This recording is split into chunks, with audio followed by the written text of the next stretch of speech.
आज जो हम आपको पढ़ाएंगे वो ट्राइब्स के बारे में, ठीक, जनजाति।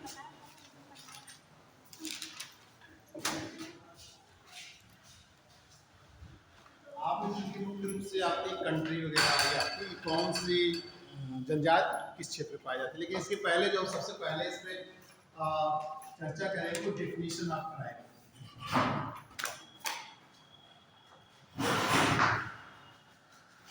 दूसरा कैरेक्टरिस्टिक्स ऑफ ट्राइब्स, की ट्राइब्स की क्या विशेषताएं होती हैं।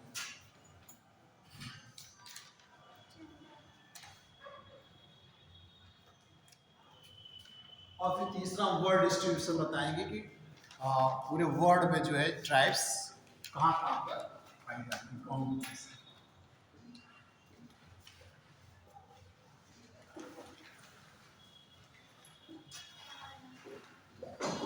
Word distribution of tribes.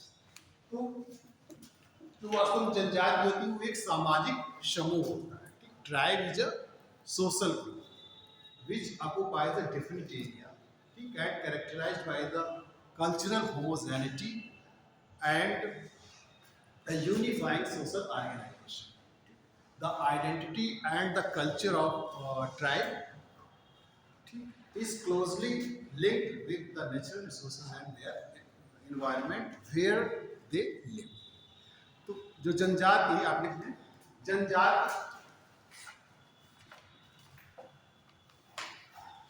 एक सामाजिक समूह है। देखो, जनजाति एक सामाजिक समूह है जो एक निश्चित क्षेत्र में निवास करता है। जनजाति एक सामाजिक समूह है जो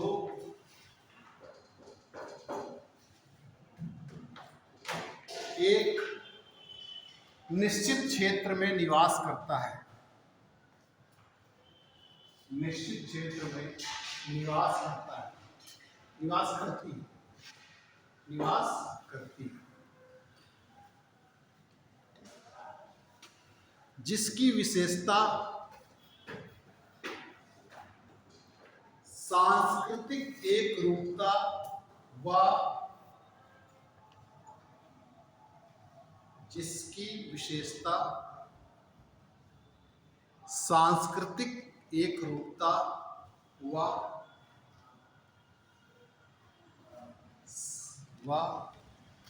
एक मजबूत सामाजिक संगठन है। एक मजबूत सामाजिक संगठन है।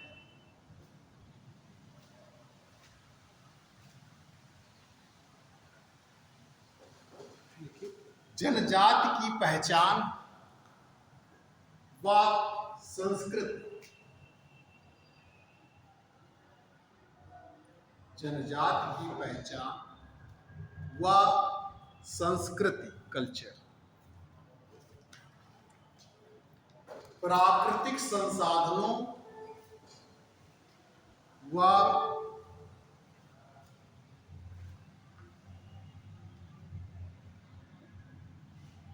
जनजाति की पहचान व संस्कृति प्राकृतिक संसाधनों व पर्यावरण से घनिष्ठ रूप से संबंधित होती है या जुड़ी होती है, घनिष्ठ रूप से जुड़ी होती है।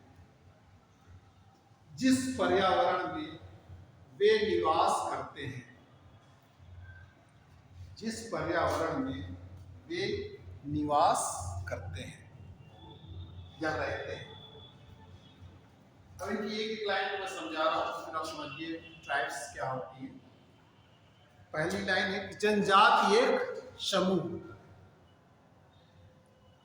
ठीक, ट्राइब इज क्या है, सोशल, एक सामाजिक समूह, यानी कि जो जनजाति है वहां पर एक समूह में लोग रह रहे हैं। जैसे कोई भी जनजाति क्षेत्र देखेंगे, भारत में देखेंगे, जैसे नागा जनजाति को देखेंगे, थारू जनजाति को देखेंगे, विश्व में अगर जाए एस्किमो जनजाति है, विश्व में है, ठीक, और आपकी पिग्मी जनजाति है, बहुत सारी जनजातियां जो अभी हम आपको बताएंगे, ठीक। तो उनका क्या है, सामाजिक समूह है। जो एक निश्चित क्षेत्र में रहती है, ठीक, हर जगह उस जनजाति नहीं पाएगी। जैसे एस्किमो में होता है, कनाडा और ग्रीनलैंड में रहती है। बुशमैन जो है कालाहारी भूस्थल में रहती है। पिग्मी जनजाति जो है वो आपकी अफ्रीका जो है, मध्य अफ्रीका, वहाँ पे रहती है। इसी तरीके से भारत में आप देखते हैं कि नागा जनजाति नागालैंड में रहती है, ठीक, थारू जनजाति उत्तर प्रदेश के तराई क्षेत्र में पाई जाती हैं, ठीक, भोटिया जनजाति जो उत्तराखंड के में पाई जाती है, टोडा जनजाति जो है आपकी तमिलनाडु में पाई जाती है, जो तमिलनाडु और केरल का नीलगिरी क्षेत्र है वहाँ पर पाई जाती है। तो इस तरीके से सबका एक निश्चित क्षेत्र है। तो जो हमने आपको पहले लाइन लिखा है कि जनजाति एक सामाजिक समूह है और वह एक निश्चित क्षेत्र में निवास करती है, एवं उसकी विशेषता क्या है? सांस्कृतिक एक रूपता और एक संयुक्त सामाजिक संगठन या मजबूत सामाजिक संगठन। तो उनमें सामाजिक क्या है? उनमें सांस्कृतिक एक रूपता पाई जाती है। जैसे उनका रहन सहन, जीवन शैली सब क्या है? एक समान पाई जाएगी। जैसे कि बुशमैन है, बुशमैन अपने जीवन पद्धति क्या है? वो शिकार करते हैं और भोजन का संग्रह करके अपने जीवन का निर्वाह करते हैं। क्योंकि वो भूमध्य रेखीय क्षेत्र में रहते हैं, तो वहाँ पर क्या है? घने पेड़ पौधे, जंगल है, तो वो पेड़ पौधों से तो कंद फल प्राप्त कर लेते हैं, और जो बड़े बड़े स्थल में जीव पाए जाते हैं उनका शिकार करते हैं। वहीं पर एस्किमो जनजाति क्या है? वो चूंकि आर्कटिक क्षेत्र में रहती है, तो वो क्या करते हैं? वो मछलियों का शिकार करते हैं, फिशिंग करते हैं, मत्स्यायन करते हैं, क्योंकि वो तटीय क्षेत्रों में रहते हैं और फूड गैदरिंग करते हैं। तो इस तरीके से जो जहाँ पे जैसे कालाहारी भूस्थल में जो रहते हैं उसमें, अब चूंकि वहाँ पर तो कुछ है नहीं, तो मुख्य रूप से किस पे निर्भर है? शिकार पर निर्भर है। जहाँ पर कहीं पर दलदल को मरुद्यान पाए जाते हैं, ओएसिस पाए जाते हैं, वहाँ पर जो है पेड़ पौधे वगैरह पाए जाते हैं, तो उनसे कुछ भोजन का संग्रह भी कर लेते हैं। तो इस तरीके से सबकी जीवन पद्धति अलग अलग होती है, यानी कि उनकी सांस्कृतिक क्या एक रूपता है। जो जिस क्षेत्र में रह रहा है वो उसी तरीके की संस्कृति को अपना रहा है, और एक मजबूत सामाजिक संगठन होता है। उनका सामाजिक संगठन बड़ा मजबूत है। अगर कोई दूसरी जनजाति आकर उस पर हमला करते तो सारे, एक भी आदमी को अगर हमला कर देते हैं तो सारे मिलकर उनसे लड़ते हैं। किसी एक आदमी को या एक जनजाति के, किसी जनजाति के एक व्यक्ति को कुछ हो गया तो सारे इकट्ठे होकर ये सब काम करते हैं। कोई उत्सव मनाते हैं तो सारे जो पूरा जो जनजाति वो एक समूह में उपस्थित होता है, एक समाज संगठन के रूप में उत्सव मनाता है। तो उनका एक मजबूत सामाजिक संगठन होता है। जैसे हम लोग का कोई मजबूत सामाजिक संगठन नहीं है, ऐसे तो हम बहुत सारे भागों में बटे जाते हैं, ठीक। तो इस तरीके से वो लेकिन बढ़ते नहीं, उनका सामाजिक संगठन मजबूत होता है। हम तो बहुत सारे छोटे छोटे सामाजिक संगठनों में, कैसे भारतीय, फिर हिंदू में, फिर मुस्लिम में, फिर हिंदू में बहुत सारी जनजातियाँ हो गई, फिर ये इस जाति का है, ये इस जाति का है, ठीक। तो बहुत सारे भागों में हम लोग विभक्त होते चले जाते हैं। लेकिन जनजातियाँ जो है हमारी, वो क्या, उनकी केवल एक पहचान है, जो उनकी जनजाति है, जो उनकी ट्राइब्स। जैसे एस्किमो है, वो एस्किमो पूरे नाम से फेमस है, वही उनकी पहचान। फिर हमने आपको बताया कि the identity and the culture is closely linked with the natural resources and the environment where they live.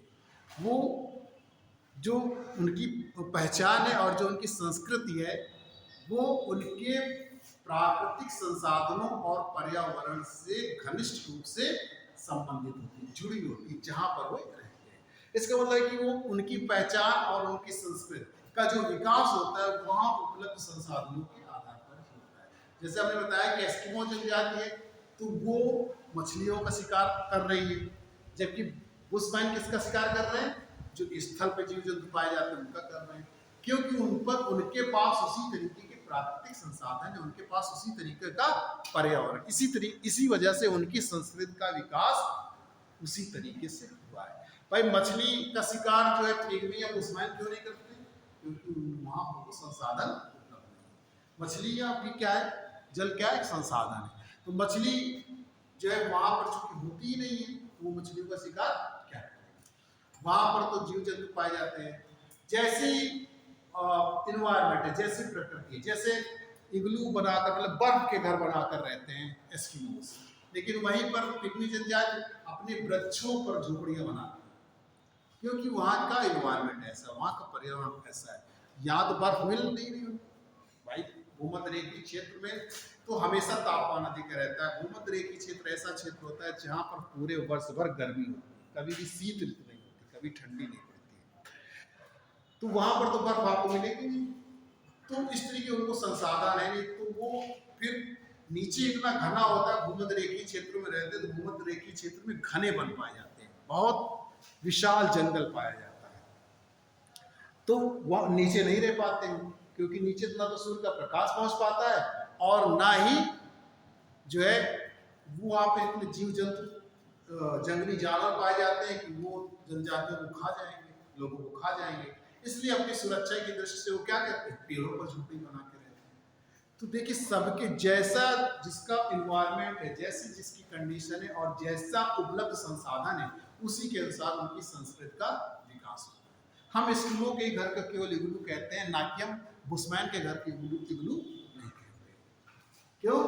क्योंकि वो उस तरीके के संसाधनों का प्रयोग नहीं करते। अगर वो बर्फ के घर बनाकर रहते तो उनको भी उनके घरों को भी उनके भी आवास इग्लू कहते हैं, लेकिन उस तरह उनके पास संसाधन नहीं। हमारा कहने का मतलब जो आपने लास्ट लाइन लिखी है कि जनजाति की पहचान और उसकी संस्कृति का जो संबंध, घनिष्ठ संबंध वहाँ उपलब्ध प्राकृतिक संसाधनों और पर्यावरण से होता है, जिस पर्यावरण में वो जनजात निवास करते हैं। आगे का समझ तो आप समझ गए कि जनजात क्या होती है। जनजात क्या है? जनजात एक सामाजिक समूह है। Tribe is a social group, ठीक, सोशल ग्रुप होता है, सामाजिक समूह होता है, which occupies a definite area, जो निश्चित क्षेत्र में निवास करती है, and characterised by the cultural homogeneity and unified social organisation, जिसकी विशेषता होती है उसकी सांस्कृतिक एकरूपता और एक मजबूत सामाजिक identity. And the culture of tribe is closely linked with the natural resources and the environment where they. उनकी जो पहचान है, जो उनकी संस्कृति है, वो प्राकृतिक संसाधनों और पर्यावरण से घनिष्ठ रूप से संबंधित होती है, जहां पर भी निवास। किसी की भी संस्कृति का होता है वो विकास कैसे होता है? वहां से उपलब्ध संसाधनों से होता है।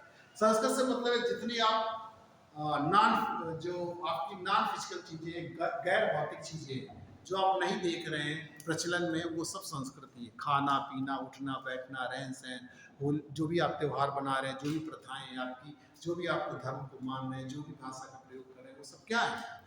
वो सब आपकी कल्चर है, संस्कृति है। तो इस तरीके से ये एक संस्कृति का प्रयोग करते हैं, एक प्रकार की संस्कृति पाई जाती है, यानी इनकी सांस्कृतिक एक प्रकार है। अब इनकी वो देख लीजिए आप, कैरेक्टरिस्टिक्स क्या होती है ट्राइब्स की। तो पहली ट्राइब्स लिख लीजिए आप, देखिए जनजाति की विशेषताएं। जनजाति की विशेषता,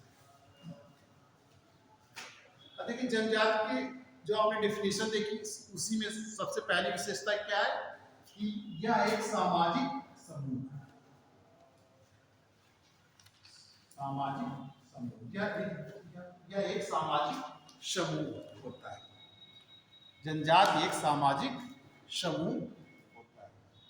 दूसरा, यह एक निश्चित भौगोलिक क्षेत्र में निवास करती है। जनजाति क्या है? एक निश्चित भौगोलिक क्षेत्र में निवास करती है। यह एक निश्चित भौगोलिक क्षेत्र में निवास करती है।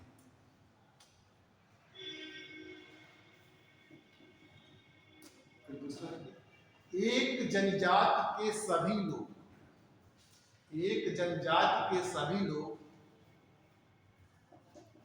एक जनजाति के सभी लोग समान धर्म, समान भाषा,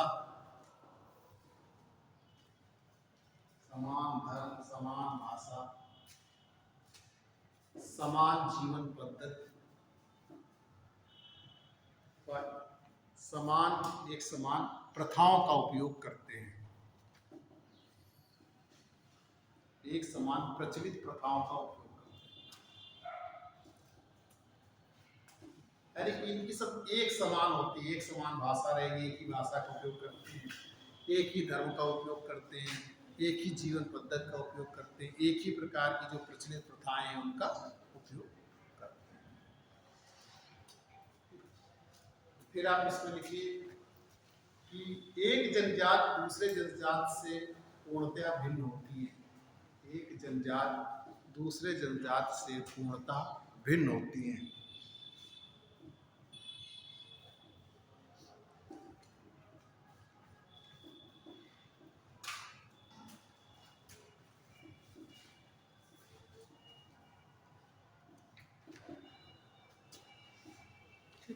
यानी कि इनमें एकता की भावना होती है। इनमें एकता की भावना होती है।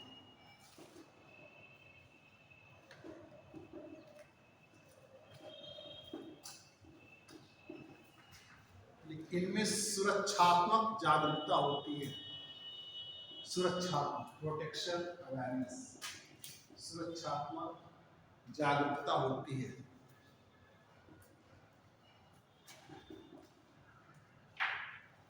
सुरक्षात्मक जागरूकता होती है।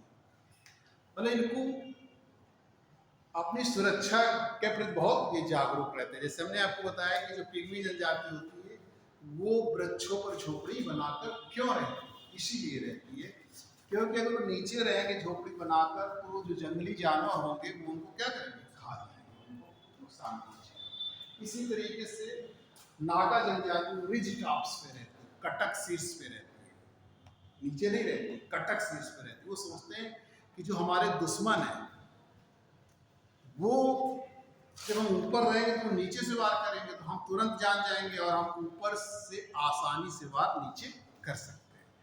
तो इस तरीके से सुरक्षात्मक भावना इनके अंतर्गत इनके सभी में रहती है और इसी हिसाब से वे अपने निवास को बनाते हैं। अगला फिर लिख लीजिए, सभी लोगों के एक पूर्वज होते हैं। सभी लोगों के एक पूर्वज।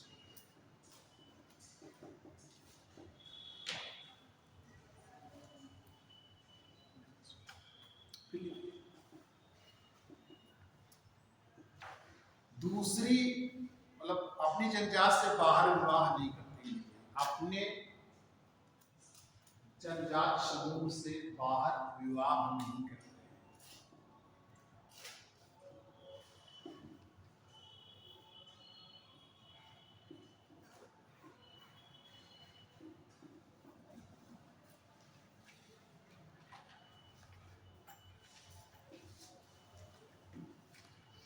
तो ये इनकी विशेषताएं हैं।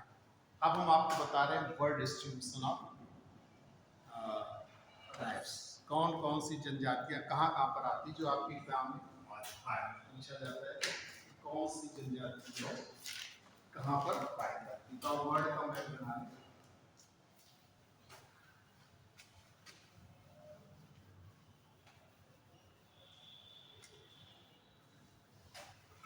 आपके लिए इम्पोर्टेंट नहीं जो आप बताने जा रहे हैं,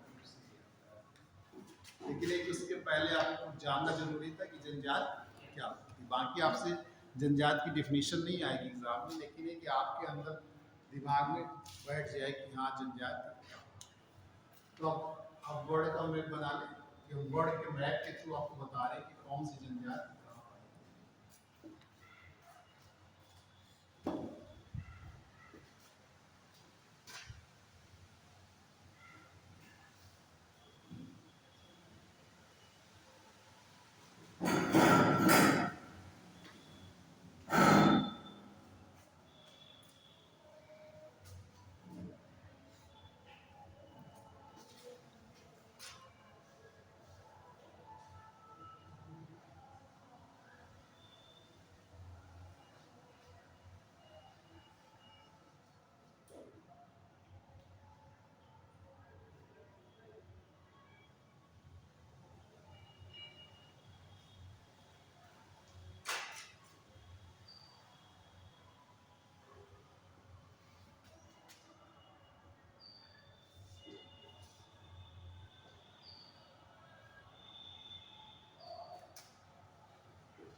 क्या बना रहा है?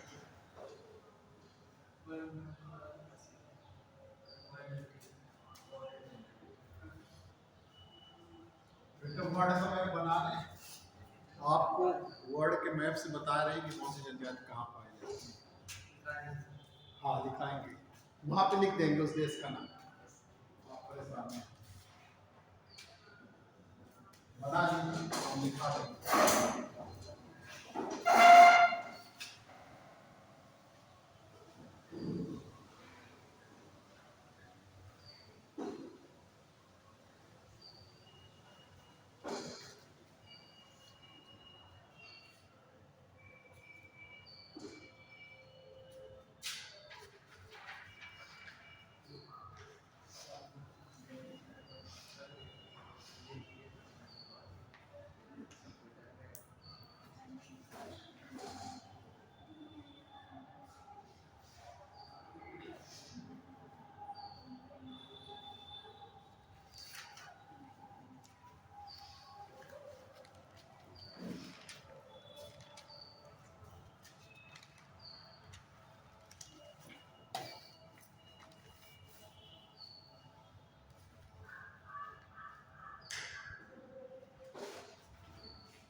बना लीजिए।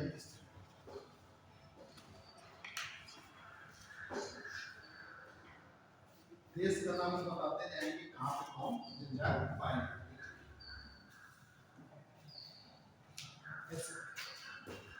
तो 49 डिग्री नॉर्थ जो है उत्तरी अक्षांश रेखा जो हमारे संयुक्त राज्य अमेरिका को कनाडा को अलग करती है। ऊपर कनाडा है, नीचे संयुक्त राज्य अमेरिका है। और ये रियो ग्रांडो रिवर है, रियो ग्रांडो नदी जो हमारी संयुक्त राज्य अमेरिका और मैक्सिको को अलग करती है।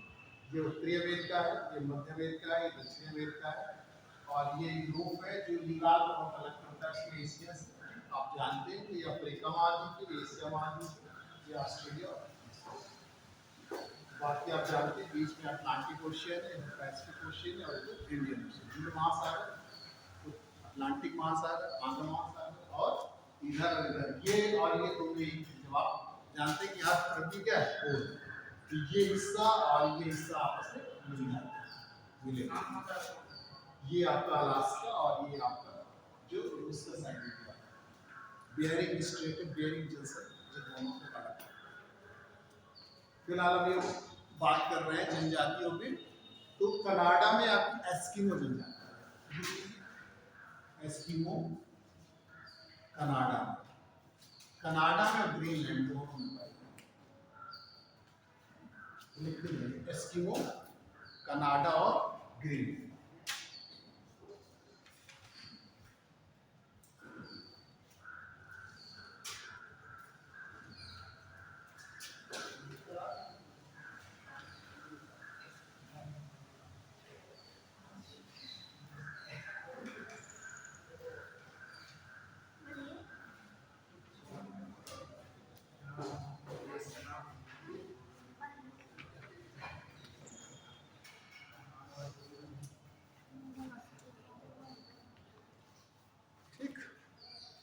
एस्किमो कनाडा लिखते जाइएगा, इंग्लिश में तो लिख लेंगे ना आप, नहीं तो हिंदी में जनजाति एस्किमो कनाडा। और यही जनजातियां जो इधर तो पाई जाती है, नॉर्वे में लैप्स के नाम से जानी जाती है और फिनलैंड में फिन्स के नाम से जानी जाती है। तो इधर लिखेंगे नॉर्वे में लैप्स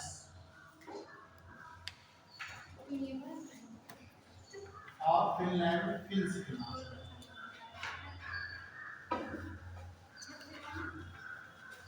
फिनलैंड में फिन्स के नाम से।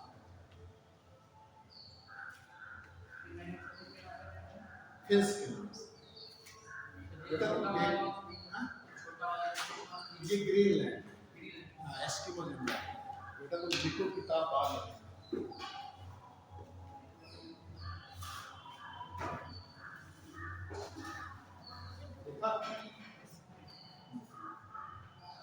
सोमाइट एशियाई झुंडा, ये जो एशिया का हुआ है सोमाइट एशियाई झुंडा, सोमाइट लिख लीजिए, एशिया में पाई जाती है। एशिया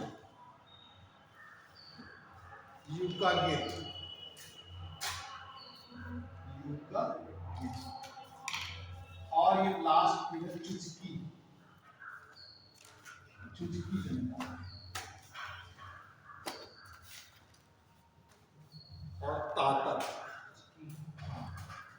उसका एक पार्ट है तातर साइबेरियन।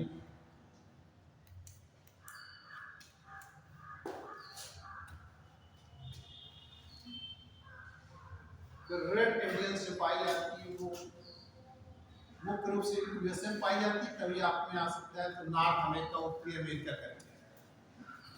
तो नॉर्थ अमेरिका में या इसी को यूएसए संयुक्त राष्ट्र अमेरिका, नॉर्थ अमेरिका में तो पूरा हो गया, थोड़े बहुत कनाडा में भी पाए जाते हैं, लेकिन मुख्य रूप से रेड इंडियन ट्राइब से वो नॉर्थ अमेरिका में पाए जाते हैं।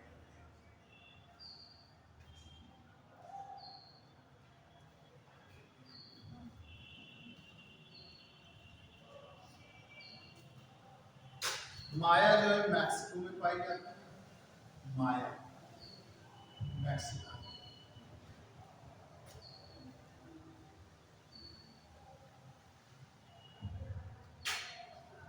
बोरो जनजाति जो अमेजन नदी बहती है, अमेजन नदी की बेसिन, बोरो अमेजन बेसिन।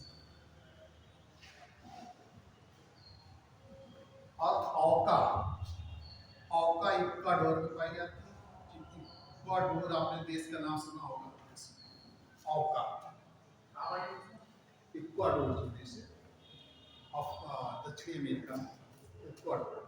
और बोरो जो अमेजन नदी बहती है, आप जानते हैं अमेजन विश्व की सबसे बड़ी नदी है।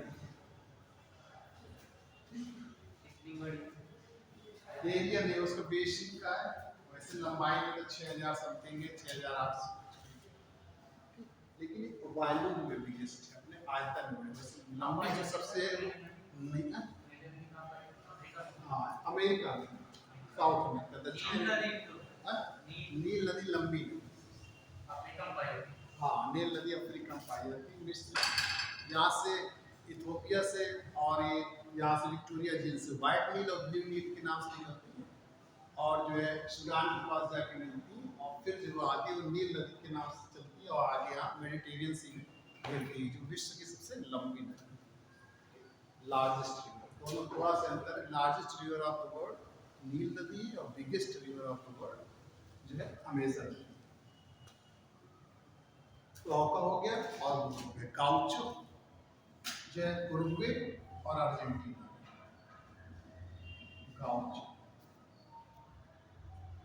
उरुग्वे एंड अर्जेंटीना, मुख्य रूप से अर्जेंटीना में, लेकिन थोड़े बहुत तापमान।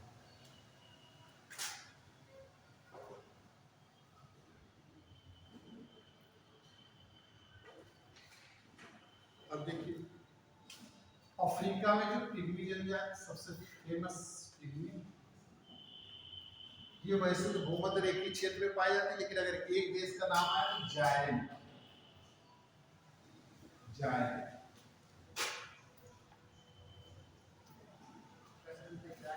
जायरे देश का नाम, जायरे या कांगो भी कहते हैं, जायरे जायरे जायरे पिग्मी जायरे। बर्बर जो है नॉर्थ अफ्रीका में पाई जाती है, जो बर्बर जनजाति है वो नॉर्थ अफ्रीका में पाई जाती है। बर्बर बर्बर नॉर्थ अफ्रीका, उत्तरी अफ्रीका में, नॉर्थ अफ्रीका। पिग्मी कहाँ है? ये पिग्मी भूमध्य रेखीय क्षेत्र में, अफ्रीका ही पूरा अफ्रीका मान लीजिए, और पर्टिकुलर देश का नाम जो जायरे या कांगो भी इसके, तो जायरे आपको याद रखना।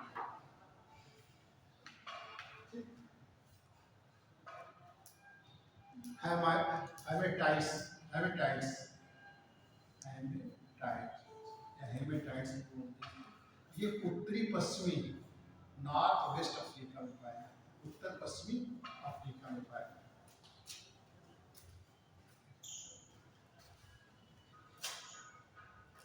हौसा और फुलानी नाइजीरिया में पाए जाते हैं, हौसा और फुलानी नाइजीरिया। देश का भी नाम लिख दे रहे हैं आपको, तो मैं का ज्ञान काम नाइजीरिया।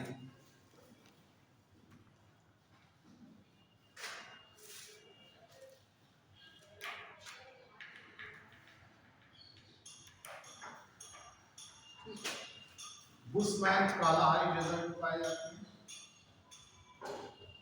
बुशमैन कालाहारी इधर हॉटेन टार्ड भी पाई जाती है। हॉटेन टार्ड कहाँ पे? कालाहारी बुशमैन कालाहारी डेजर्ट में पाई जाती है।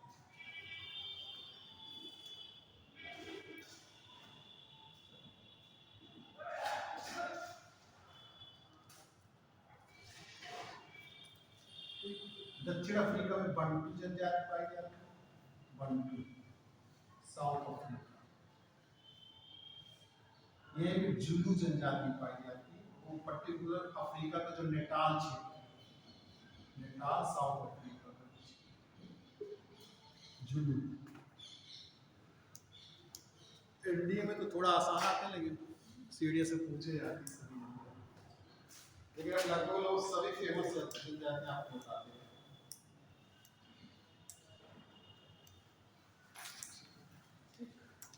मसाई जो है ईस्ट अफ्रीका में पाई जाती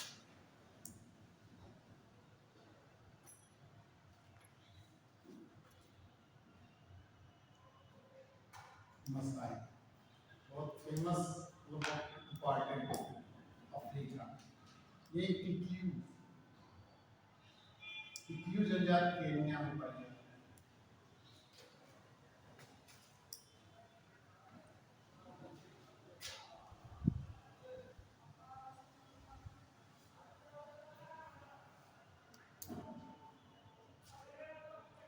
हल्लार कृषक है मिस्र के इजिप्ट में। हल्लार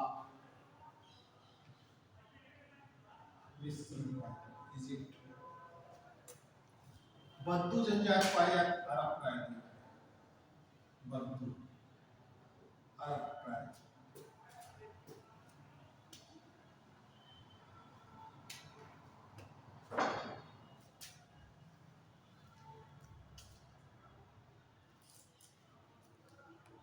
किर्गिज सेंट्रल एशिया में पाई जाती है। मध्य एशिया में।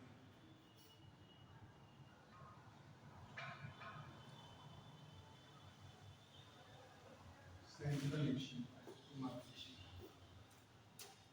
अफरीदी पाकिस्तान में पाई जाती है।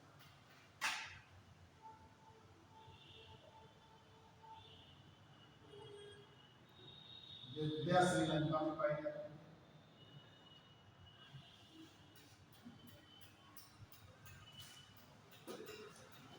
सिमांग मलेशिया और थाईलैंड में पाई जाती है।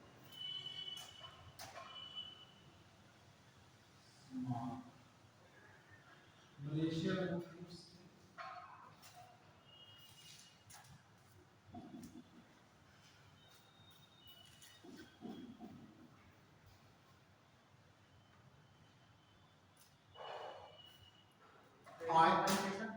अफ्रीका भाई पाकिस्तान आयनू जापान में पाई जाती है।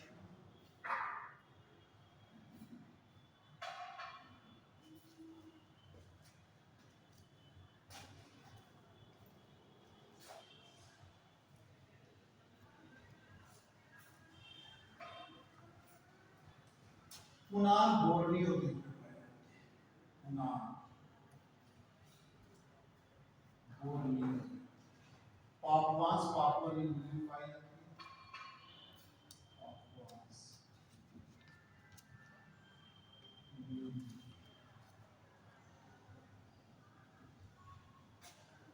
आदिवासी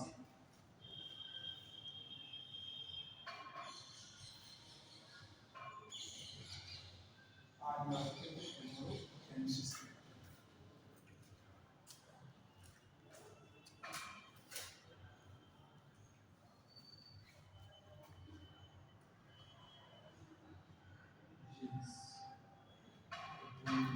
बिंदुबिन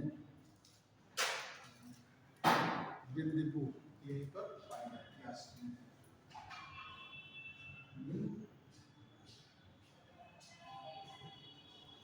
ये ऑस्ट्रेलिया पाई जाती है। माओरी न्यूजीलैंड में पाई जाती है।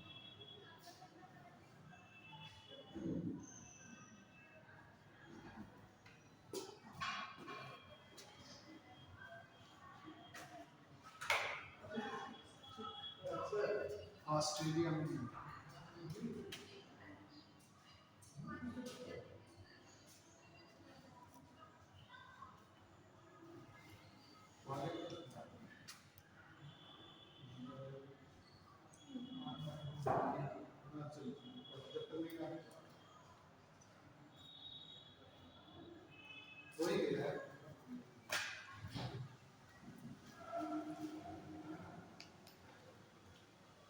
जो इसमें आपको समझ में आ रहा हो ये समझ में नहीं कुछ।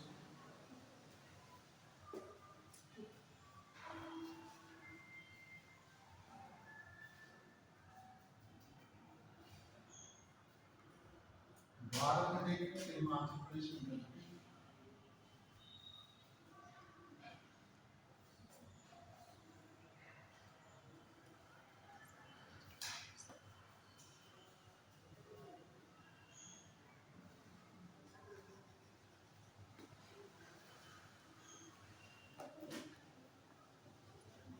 धरती पाई जाएगी हिमाचल प्रदेश में और भूटिया धरती हिमाचल प्रदेश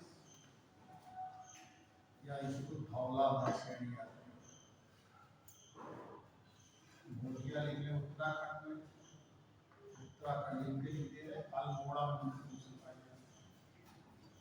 और फिर थारू थारू से तराई रीजन में पाई जाती है उत्तर प्रदेश में और बिहार के उत्तराखंड तराई region।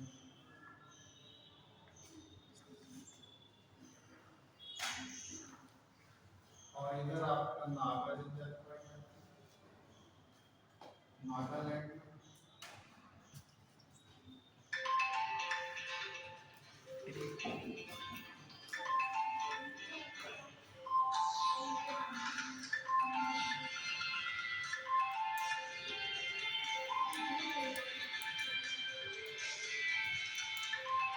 नागालैंड में और फिर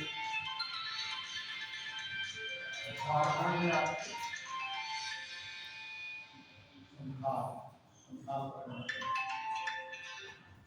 छोटा नागपुर का जो संथाल था संथाल क्षेत्र में ठीक गोंड छत्तीसगढ़ में और भील जो है राजस्थान और उसमें टोडा जो है ये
लिख लिया आपने? Yes, sir. ये गद्दी हिमाचल प्रदेश की भोटिया उत्तराखंड, अल्मोड़ा क्षेत्र, थारू तराई रीजन में थी। और भील जो है मुख्य रूप से राजस्थान, मध्य प्रदेश, गुजरात, महाराष्ट्र में पाए जाते हैं, लेकिन अगर एक राज्य का नाम है तो राजस्थान में है, ठीक। संथाल जो है झारखंड का जो छोटा नागपुर पठार में संथाल परगना है उसमें पाए जाते हैं, तो उसको आप छोटा नागपुर पठार लिख लीजिए, झारखंड में।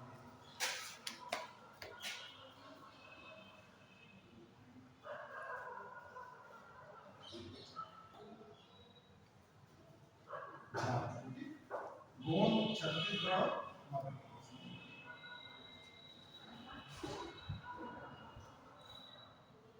टोटल में नीलगिरी क्षेत्र में पाया जाता है, जो नीलगिरी रीजन होता है तमिलनाडु का, वहाँ मतलब नीलगिरी और तमिलनाडु।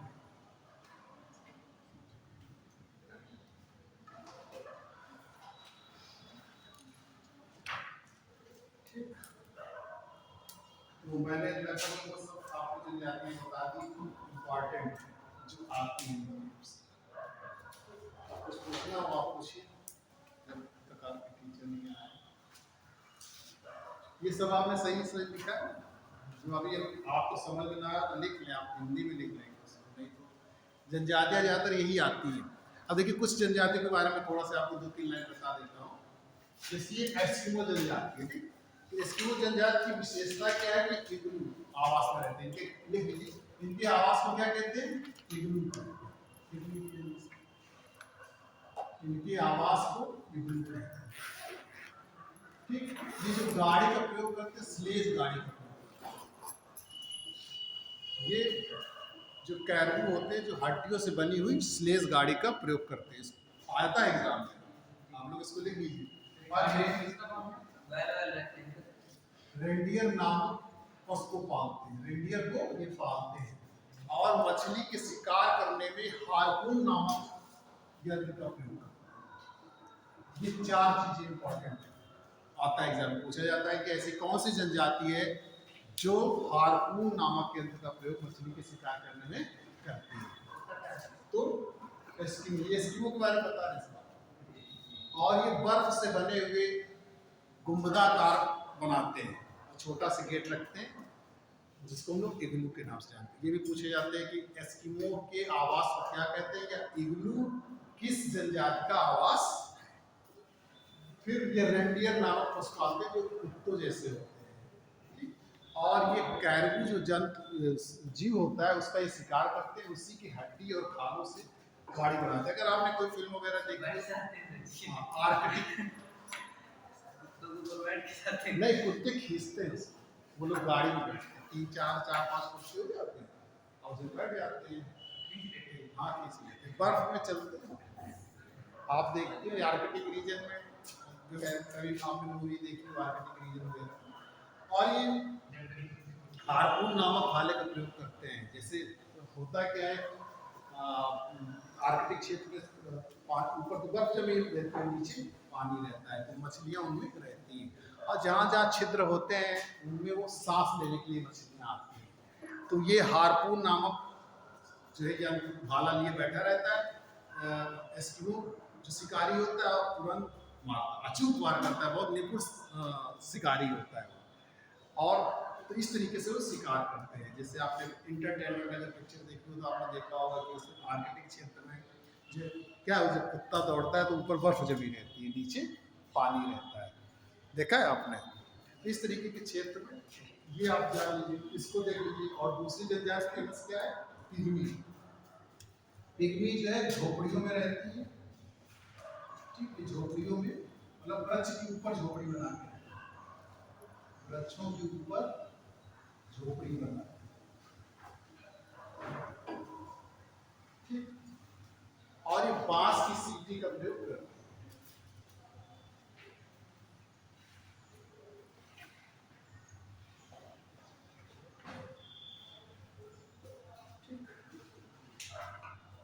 और मसाई जो होते हैं क्राल में निवास करते हैं, और ये पशु चारा करते हैं। ये लोग क्या करते हैं, आखेट एवं खाद्य संग्रह।